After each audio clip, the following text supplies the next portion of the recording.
You may be driving your family to Sunday morning service. You're going there to celebrate the grace you've been given, and you're screaming and yelling at your children on the way. You are a person of absolute ungrace. You are absolutely contradicting the very thing that you say you want to celebrate and your life is about.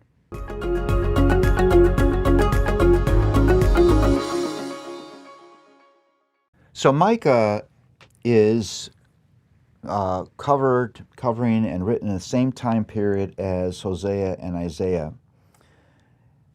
And Micah is basically a warning of judgment against Samaria and Judah.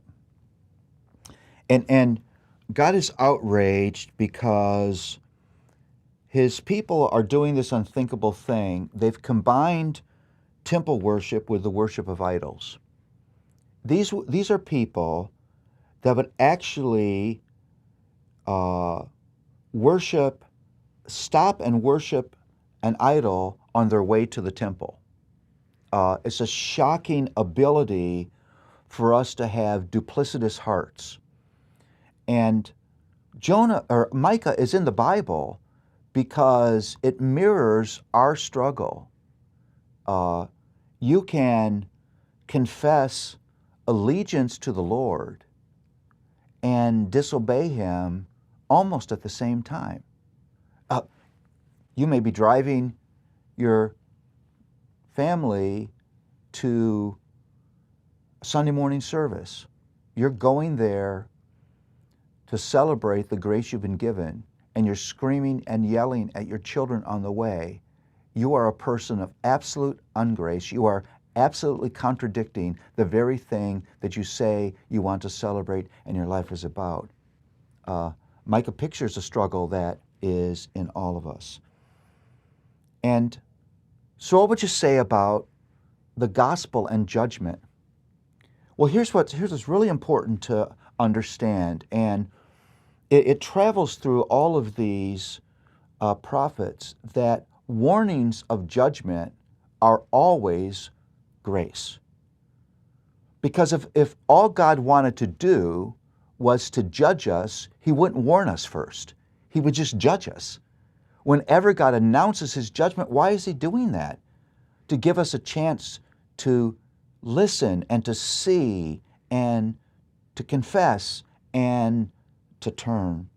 The core message then of Micah is that this righteous judge is also a tender Savior.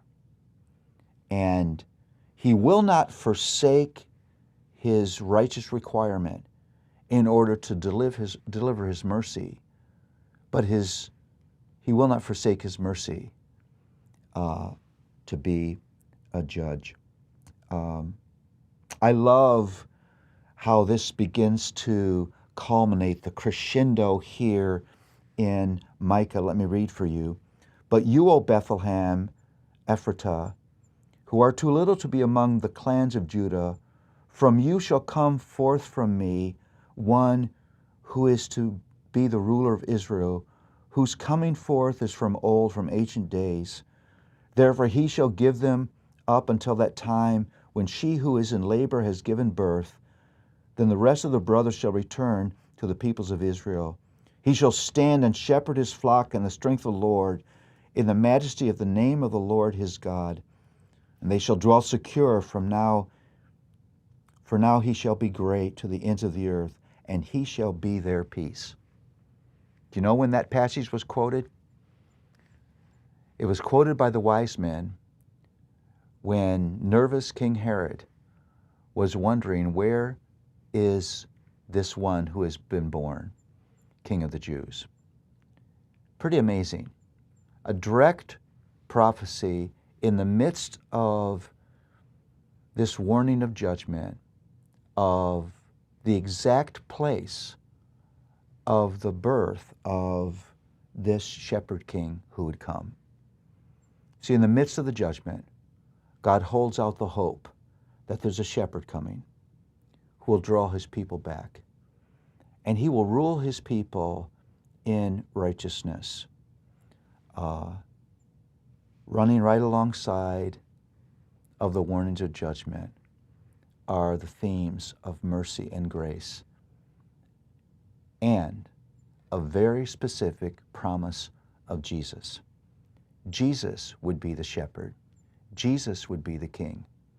And his methodology of being that would be that he would be the lamb who would pay the penalty that would open the floodgates of mercy so that people would have a shepherd and have a king forever.